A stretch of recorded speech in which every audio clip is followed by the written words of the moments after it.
मेरे दोनों बच्चे आईआईटी में गए हैं, वो भी कोचिंग कर रहे हैं। दलित समाज में गरीबी के कारण बहुत सारे बच्चे कोचिंग नहीं ले पाते। आजकल 1.5-2 लाख रुपए लगते हैं कोचिंग के, कोई 10-20 हजार रुपए का भी मामला नहीं बचा, 1.5-2। तो हमने एक स्कीम निकाली है, हमने बच्चों को कहा बच्चे कोचिंग इंस्टीट्यूट में दाखिला तुम ले लो, पैसे हम दे देंगे।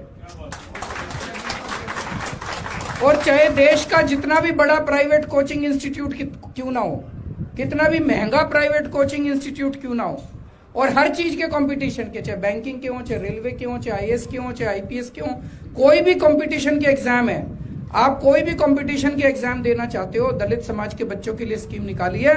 आप दो, आपके सारे कोचिंग का पैसा दिल्ली सरकार देगी।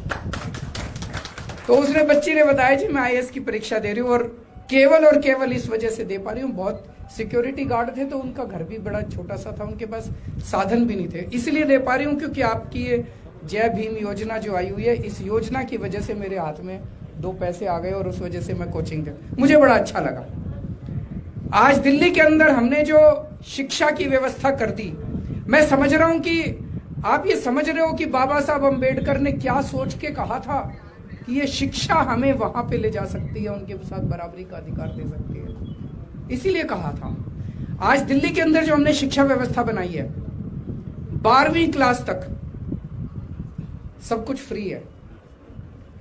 सरकारी स्कूल इतने शानदार कर दिए, इतने शानदार कर दिए सरकारी स्कूल कि कई प्राइवेट स्कूलों को मात करते हैं। प्राइवेट स्कूल कितने होंगे दिल्ली के अंदर जिसमें स्विमिंग पूल है?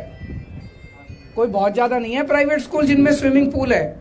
हमारे दिल्ली के कई सारे सरकारी स्कूलों में स्विमिंग पूल खुल रहे हैं, लिफ्टें लग रही हैं, 2री मंजिल पे 3री मंजिल पे जाने पे लिफ्टें लग रही हैं सरकारी स्कूलों में, ऑडिटोरियम बन रहे हैं, हॉकी टर्फ बन रहे हैं, बड़े बड़े स्टेज वो बन रहे हैं, इतनी व्यवस्थाएं जो है प्राइवेट स्कूलों में। तो 12वीं क्लास तक तो सारी शिक्षा फ्री।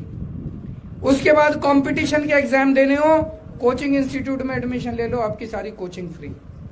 उसके बाद अगर आपको कहीं भी बीए करनी है, बीकॉम करनी है, लॉ करनी है, कोई भी आपको डिग्री लेनी है, किसी कॉलेज में दाखिला ले लो, 10 लाख रुपए तक का लोन आपको फ्री। आपको कोई सिक्योरिटी नहीं देनी, कोई गारंटी नहीं देनी, कुछ नहीं देनी, एक फॉर्म भरो, आपको 10 लाख रुपए तक जितने मर्जी पैसे आप मांग लो। तो आपकी पूरी की पूरी शिक्षा व्यवस्था को दिल्ली सरकार ने फ्री कर दिया। ये सपना मैं समझता हूं बाबा साहब अम्बेडकर ने देखा था, जिसको कुचलने का काम पिछले 70 साल के अंदर हुआ और जिसको पूरा करने का काम हम लोग शुरू किया है। मुझे लगता है कि अभी बहुत लंबा रास्ता तय करना बाकी है, आप लोगों के साथ मिलके इस रास्ते को तय करेंगे। अभी हमने एक जल बोर्ड के अंदर एक और एक्सपेरिमेंट किया।